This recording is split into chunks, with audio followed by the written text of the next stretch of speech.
Hi folks, I'm at the Two Guys Ride today. Rob and I are in Des Moines, Iowa. We're at the Concours d'Elegance, and we're here with Dennis.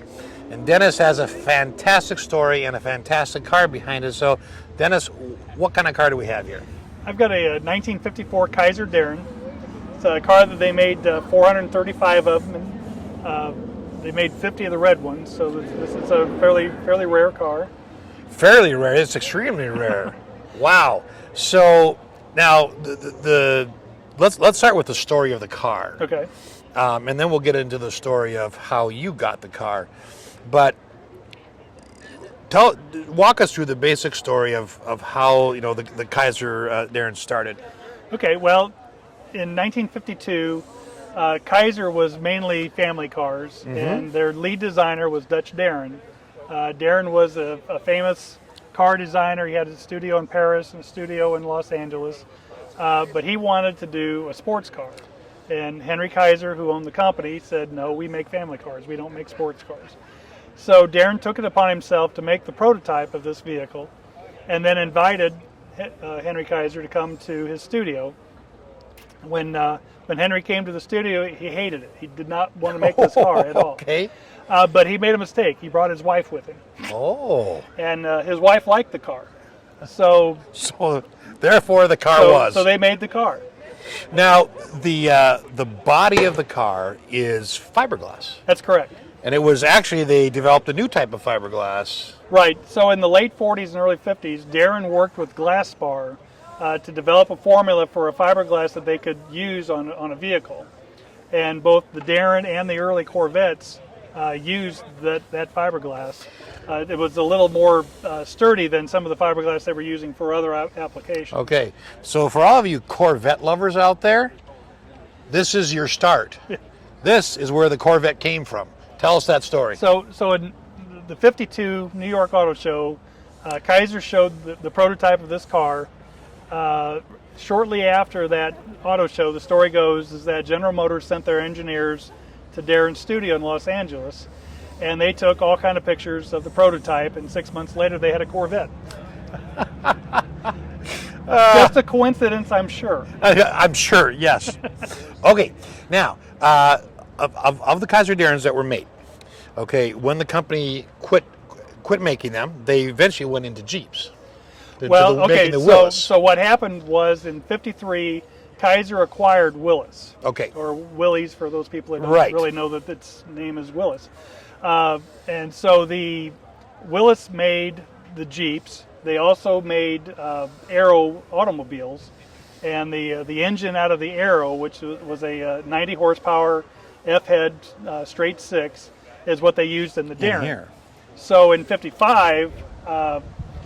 They sold the car company to an outfit called IKA, International Kaiser Argentina. It was based in Buenos Aires. Okay.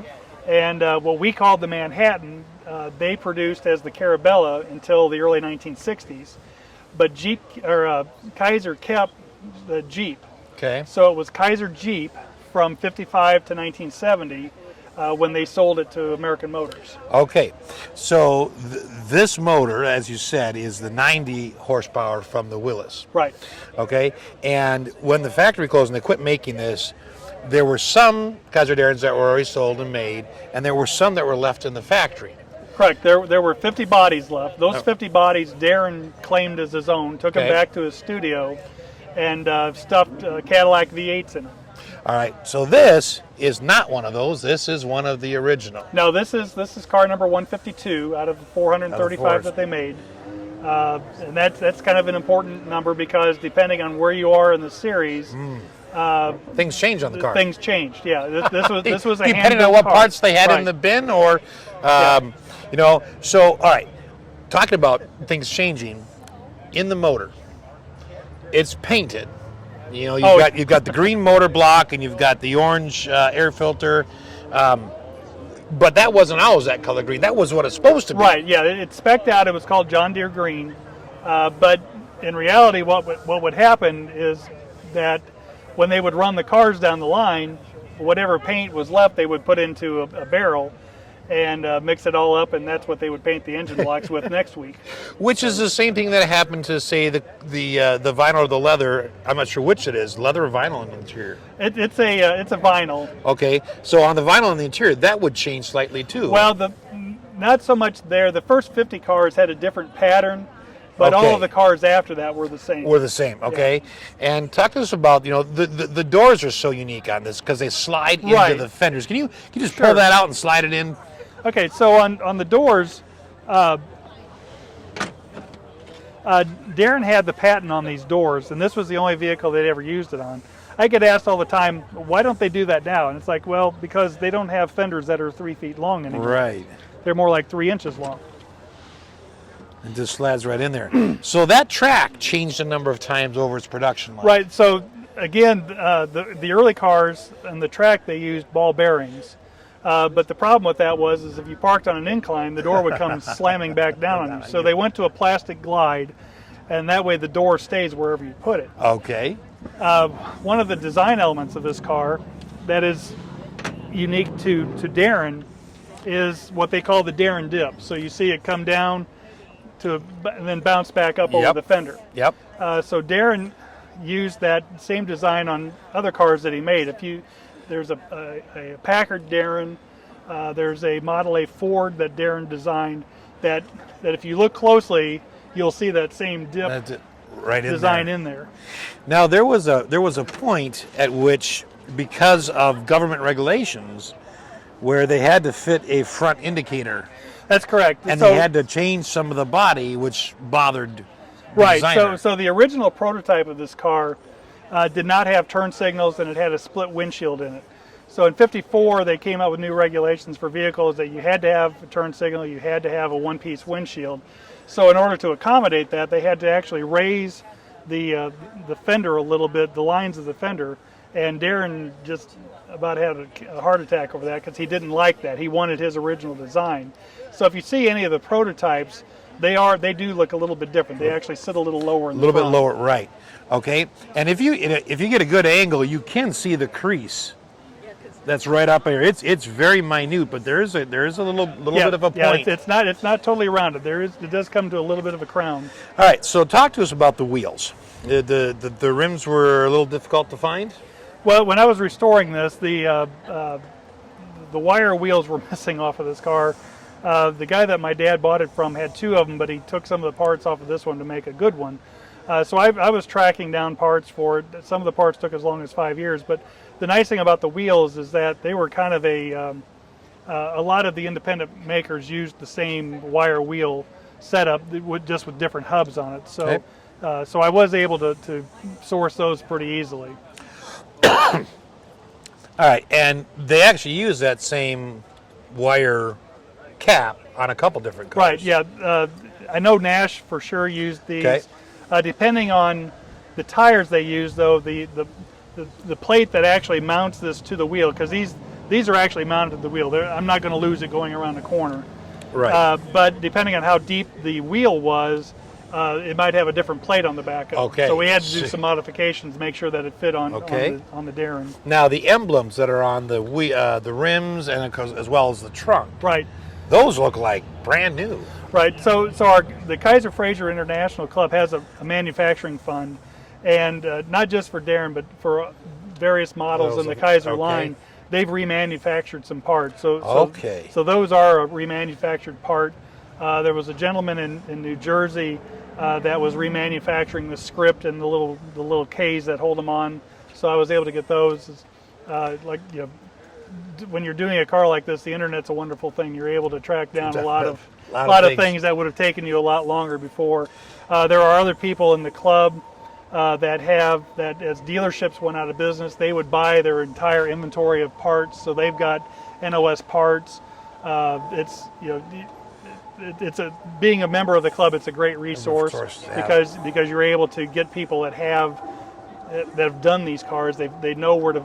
They have stuff, or they know where to find it. So that's also a great resource. Now, because the car is fiberglass, obviously everything had to be molded. How many different molds are there for the car? Okay, so this car is actually made out of 7 pieces. The whole front clip is one piece. Yikes. and then the rear clip is a one piece. Yep. And then the 3 deck lids and the 2 doors are the other. Okay. So make up the 7 pieces. And wow, so you wouldn't want to get into a fender bender. You'd end up having to. I mean, well, I'm not sure you could even replace it. It'd have to be rebuilt. No, it's. I mean, it's. If it were major damage, and there are some cars out that I've seen pictures that are basically parts cars now because they've had major damage to them. Okay, so let's talk about the interior just a little bit. I actually really like the large gauges that they put in here. I mean, that is, you got all your basic gauges that go across, but I really like the size. So tell us a little bit about the buttons. So you got a white one, and then just kind of walk us over to the right. Okay, well, pay no attention to the white one. Okay. That's my horn. Oh. Because we couldn't get the horn to work. Okay. But the rest of them, the choke, down below you've got lights. Obviously, there's no radio in this car. It wasn't an option at the time. Okay. On the far end, we've got the cigar lighter. Below, it's like a push button. Yeah. This car has a 3-speed with a Borg Warner overdrive in it. Oh, really? Borg Warner. So okay. And the way you do that, you shift through your 3 gears, and in the 3rd gear, when you get up to speed, you let off the gas pedal, push back down, and it drops into overdrive. Okay. All right. And then, of course, just an ashtray in the middle. Right. Okay. And this is, we talked about the 3 deck pieces. This is one of them for the top. So this middle deck piece flips up towards the back. The top comes out, flip it back down. Top sits on top of it and mounts to that, and then it snaps to the windshield. You must have still had a sizable trunk. It depends on what you want to compare it to. If you're comparing it to an Eldorado, no. If you're comparing it to a Corvette, for a convertible. But for a similar convertible of that era, yeah, it's got a pretty good sized trunk. Can we open it? Sure. Actually, there's. If you don't want us to take a there's picture, stuff in there. Yeah, then don't worry about it. Okay. Okay. So tell us because the car was being put together. It's basically, other than the body, it's a parts bin car. So the chassis and running gear are off of a Henry J, which there's actually one next to us. Okay, today. so same wheelbase, same wheelbase. gearing. It was slightly modified for the convertible, obviously. Okay. And then the tail lights are off of a Manhattan. The engine is out of a Willis. Man, I tell you what, for a parts car though, it came out looking really good. Excuse me, just a second. Yeah. I'm not interrupting a filming or Yes, you an are. audio, am I? Ha. And you're not recording. Yeah, we are. I'm sorry. Yeah, you knew that.